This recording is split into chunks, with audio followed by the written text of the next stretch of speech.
성전에 들어가사 장사하는 자들을 내쫓으시며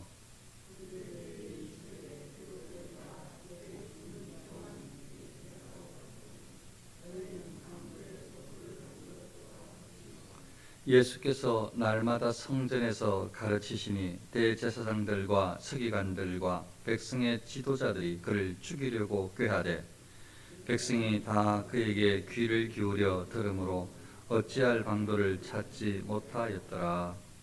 아멘.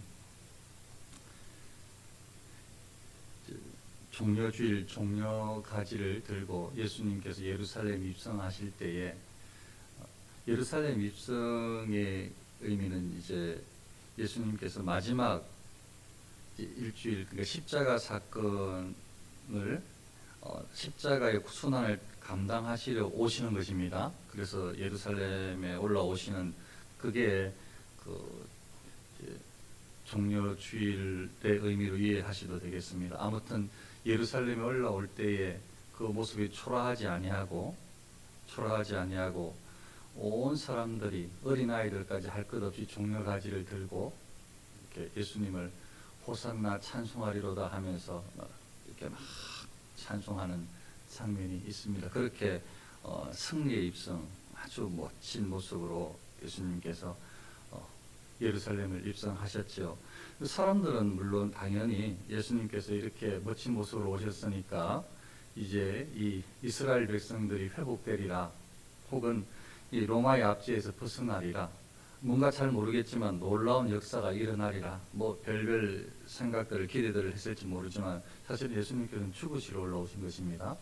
택한 백성들을 위해서 죽으시러 올라오신 것인데 마지막 그 일주일의 사역이 얼마나 중요한지 예수님 즉 하나님의 마음이 거기에 다 담겨 있다, 그렇게 이해하시면 되겠습니다. 그 첫째 날 사역들 중에, 그러니까 월요일 날 사역 중에 이제 오늘 이 사역이 해당됩니다. 이 일이.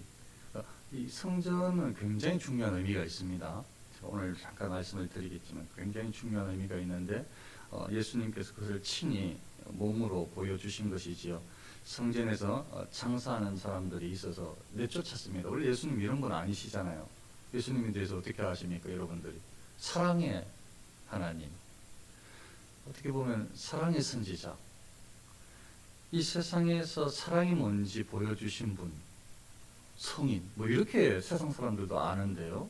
그런데 지금 보면요, 예수님께서 진노하시는 분, 이렇게 보여진단 말이죠. 그렇게 사랑밖에 모르시는, 자기를 죽기까지 내어줄 수 있는 그런 사랑의 본체이신 분이 지금 막 성전에 들어오셔서 막 내쫓아요, 사람들을. 그러면서 하시는 말씀이 내 집은 기도하는 집이라 기록되었다. 이제 하나님의 집 이야기하는 것입니다. 다른 말로 하면 거룩한 전, 성전, 거룩한 막, 성막, 그에 대한 개념을 성경에서 그렇게 알려주었는데 너희들은 지금 무엇하고 있느냐, 이 말씀인 것이죠. 성경에서 그렇게 알려주었는데 너희들은 무엇하고 있느냐. 원래 구약에서 하나님께서 죄악 가운데 있는 이스라엘 백성들을 선택하시고 하나님께서 그들에게 나타나실 때에 성막을 짓게 하셨어요. 성막을 짓게 하셨어요. 성막을 지으라고 하신 이유가 내가 그곳에서 만나주겠다는 거예요. 내가 너희를 만나주겠다는 거예요. 성막을 짓게 하시는 이유가. 너희를 거기 앞에 나와서 너희들이 나와 너희 하나님께 예배하라는 거예요. 내가 너희를 만나주겠다는 거죠. 하나님과 택한 백성들, 선민이 교통하는 장소로 성막을 제시하신 거예요. 하나님께서는. 성막의 원래의 취지가. 그런데 시간이 지나서 성막을 거룩한 장소로 잘 간직하다가 그 중간중간에 이 어리석은 백성들 때문에 하나님께서 거기에 그 성막의 역할을, 그 성막의 능력이 드러나지 않게 하신 적도 있어요. 오직 언약 깨면은 단 줄 알고 하나님을 믿는 신앙은 하나도 다른 변화가 없고 하나님을 섬기는 마음은 순수하지 않으면서 오직 이 언약 깨만 들고 나가면 전장에 이길 줄 알고 나아가서 막 대패하는 경우도 있거든요. 하나님께서 함께 안 해주시는 거예요. 중요한 것은 마음의 중심이거든요. 하나님께서 너희들 택한 백성들과 만나 주겠다, 교제해 주겠다, 너희들을 회복시켜 주겠다, 이런 어떤 상징적인 실질적인 곳으로 성막을 하나님께서 지으라고 하셨고, 이제 신실했던 다윗이 하나님 앞에 나는 이렇게 좋은 궁에서 사는데 하나님의 집이 너무 허술하게 느낌이, 성막이 저렇게 장막 저렇게 거하시니까, 여호와의 언약궤가 그 안에 있으니까 너무 안타까운 거죠.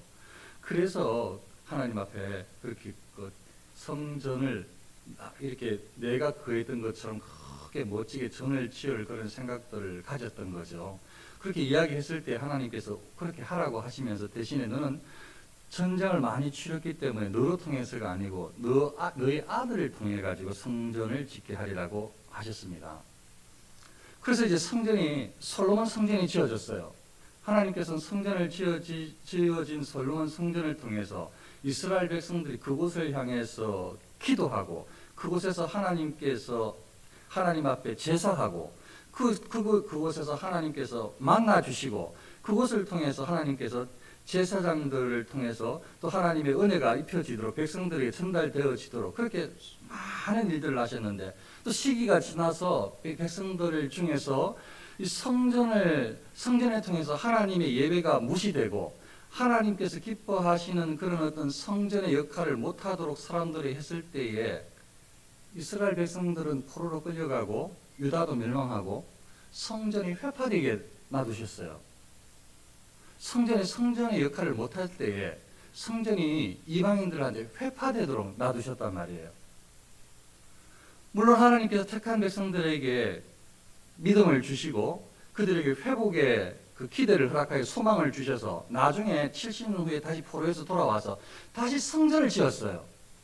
그래서 성전을 다시 재건하고 거기에서부터 예배가 다시 살아났어요.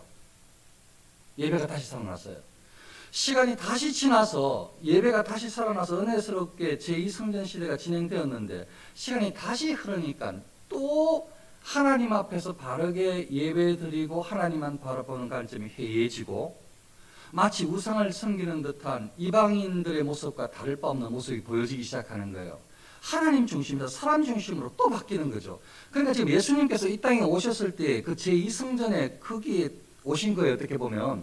그런데 지금 크기의 모습이 사람들이 하나님 중심으로 예배에 집중하고 하나님의 은혜 가운데 진정성 있는 모습이 아니고 안에서 장사를 하고 있는 모습으로 보여지는 거예요. 장사를 하고 있는 모습.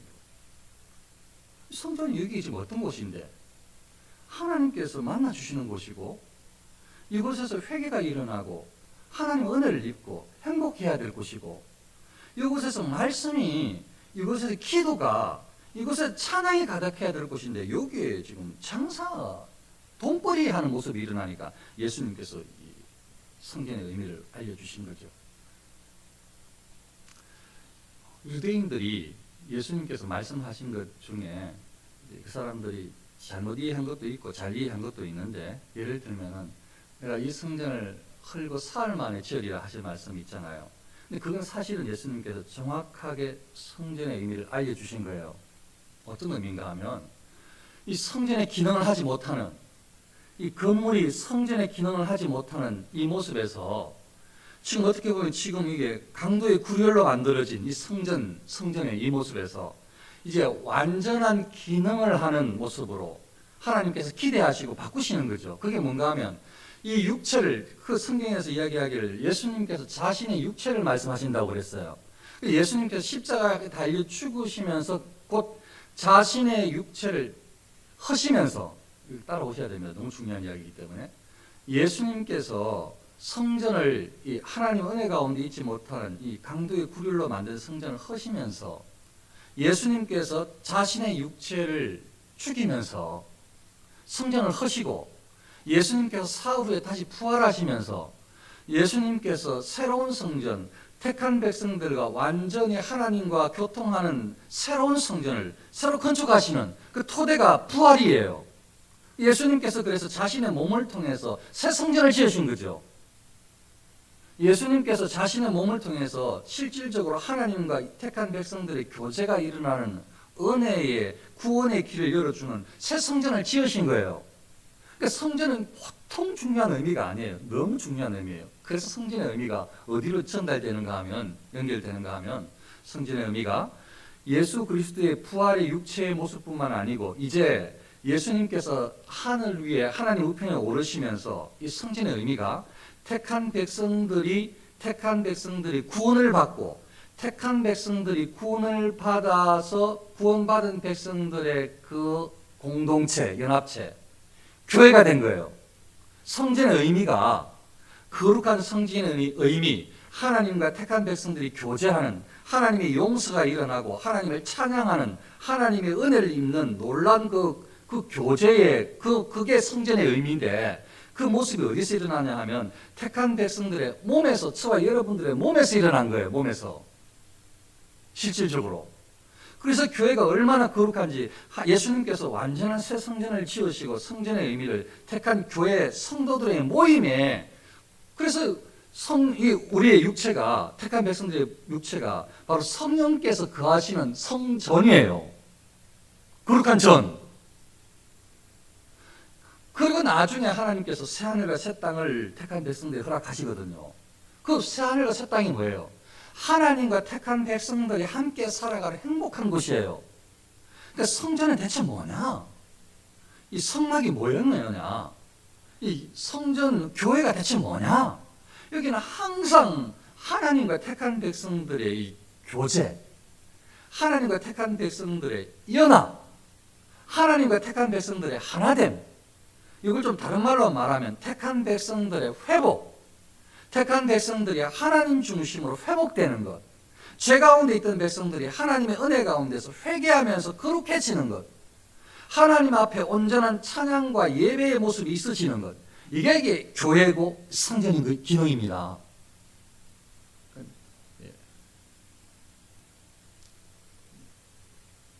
제가 이 1년 동안 준비한 논문 이야기를 지금 방금 한 거예요. 이 성전의 의미가 그렇다. 근데 가만히 보세요. 예수님께서 오늘 읽었던, 봉독했던 내용 중에 성전에 들어가서 장사하는 자들을 내쫓으시고 내 집은 기도하는 집이라고 말씀하시고 강도의 구리를 만들었더라 하시면서 그 다음이에요. 예수께서 날마다 성전에서 가르치시니, 성전에서 예수님께서 가르치셔요. 백성이 다 그에게 귀를 기울여 들으므로, 백성이 하나님의 말씀, 예수님의 말씀 가르침에 귀를 기울여요. 이게 성전의 역할이에요. 기도하는 곳, 말씀이 일어나는 곳, 예배하는 곳, 찬양하는 곳, 이게 성전의 모습이라고요. 그렇지 않을 때 잘못 사용하면 이게 강도의 구렬로 만들어서 장사하는 곳으로 만들고, 혹은 이 대제사장들과 서기관들은 예수님을 죽이는 모의를 하는 장소로 만들어요. 교회를. 우리 교회를 어떻게 만들어야 되냐 앞으로. 물론 지금 말씀드렸던 대로 이 교회 건물이 교회의 본질적인 의미라는 말씀은 지금 방금 처음에 설교 중에 말씀드린 그거 넘어갔어요. 교회의 본질은 이미 사랑하는 성도님들, 택함 받은 구원의 백성들, 우리가 교회의 본질이에요. 이제 그 의미를 말씀드리는 건 아니고, 그렇지만 적어도 본질은 우리지만 이 본질의 이 첫 번째 의미였던, 어떻게 보면 그 첫 번째 어떤 역할을 했던 성막 성전도 똑같은 기능에 똑같은 역할을 하는 입장에 서도록 애를 써야 된다. 이걸 이제 결론적으로 말씀을 드리면, 그래서 이 교회는, 성전은, 사랑하는 성도님들의 우리의 모임은, 우리의 교회, 나누리 교회가 어떻게 나아가야 되느냐, 이거 뭐 두말할 것 없어요. 나누리 교회의 성도들의 모임은 항상 그 중심에 하나님이어야 해요. 모든 교회의 모임에는 이 기도와 말씀과 찬양과 하나님과의 교제가 일어나야 돼요. 사람들의 모임에, 적어도 우리가 모일 때는, 우리가 모이는 이유 중에는 항상 그게 궁극적인 이유여야 돼요. 왜냐하면 교회의 이유가 그거니까. 하나님과 연합이고 하나님의 은혜 가운데 백성들의 회복이니까. 찬양과 기도와 그리고 예배와, 이게 우리 모임의 그 중심에 항상 있어야 되는 거예요. 그러면 그 모임 중심의 역할을 하는 이 건물을 통해서 뭘 할 것인가, 이제 생각을 해봐야 되거든요. 이 건물이 교회의 역할을 하는데 근거지로 사용할 수가 있는 거죠. 교회의 역할을 하는, 근본적인 교회의 역할을 하는 근거지로 사용할 수 있는 거예요. 이 건물을. 그래서 이곳에 모이면은 예배하고 온전한 예배가 드려지는 장소로, 이곳에 모이면은 하나님과 교통이 일어나는 기도의 장소로, 이곳에 모이면 하나님의 백성들이 회개하여서 용서함 받는 회복의 장소로, 이곳에 모이면은 하나님의 말씀을 듣는, 진리를 듣는, 하나님의 말씀을 받는 은혜의 장소로, 이렇게 우리가 사용할 수가 있는 거예요. 방금 이야기했던 것은 집에서도 다 가능한 것입니다. 그러나 지금 우리는 이렇게 또 건물에 모여서 예배를 드리니까 대체 성전이 뭔가, 예배당이 뭔가, 교회가 뭔가를 지금 말씀을 드리고 있는 중이에요. 우리가 왜 살아가야 되는가, 그 말씀을 드리는 거죠. 사랑하는 성도님들, 정말 우리는 이제 하나님의 구원받은 백성으로 교회로 부름을 받았어요. 만일 우리가 교회의 역할을 잘 하지 못한다면, 저는 신학적으로 확신컨대 우리는 하나님께서 택한 백성이라 구원의 백성을 인도해 주셨기 때문에 끊임없이 넘어질지라도 다시 일어나고, 끊임없이 불순종 모습을 보일지라도 다시 순종으로 나아가고, 끊임없이 죄 가운데 있을지라도 다시 은혜의 곳으로 나아간다고 저는 신학적으로 믿어요. 그래서 우리는 다 구원의 백성이라고 믿어요. 그러나 신학적인 의미를 잠깐 걷어두고 인간적인 눈으로 보았을 때 역사적으로 성전의 기능을 하지 못할 때에, 성전을 통해서 이스라엘 백성들이 하나님을 향해서 예배하는 것이나 예물을 드리는 것이나 교제하는, 섬기는, 봉사하는 것이나 하나님의 뜻을 받들어서 세상 사람들, 이스라엘 백성들 사이에서 교제하는, 그렇게 삶에서 나타나지 못했을 때에 하나님께서 그것을 떠났어요. 그것을 역사해 주시지 않았다고요. 어떻게 우리가 교회를 이끌어가야 되는가? 하나님 중심으로. 하나님께서 왜 교회가 교회되게 하시는가? 우리를 왜 부르셨는가? 왜 이 교회로 우리의 영혼을 부르셨는지, 이 교회 공동체에서 역할을 하게 하셨는지, 이런 부분들을 정확하게 이해를 하시고 우리를 부르신 그 부름에 합당한 예배와 또 교제와, 합당한 교제 말이에요. 합당한 교제. 예배, 우리를 부르신 하나님의 은혜에 합당한 교제와, 그리고 하나님께서 우리를 부르신 그 하나님의 뜻에 합한 이 섬김과 봉사가 우리 교회, 우리 사이에, 또 이 건물로 통해서 모이는 역할을 하는 모든 우리의 그 섬김 위에 일어나야 될 줄로 믿습니다. 저와 여러분들이 하나님의 분명한 택함 받은 백성들인 줄 알고 바로 그 하나님의 뜻을 이루는 거룩한 전으로서의 기능을 하기를 기대하시는 그 특별한 사람들이 저와 여러분인 줄 믿으시고 하나님과 동행하시고 날마다 하나님께 충성하는 귀한 사명자들 되시기를 축원합니다. 기도하겠습니다.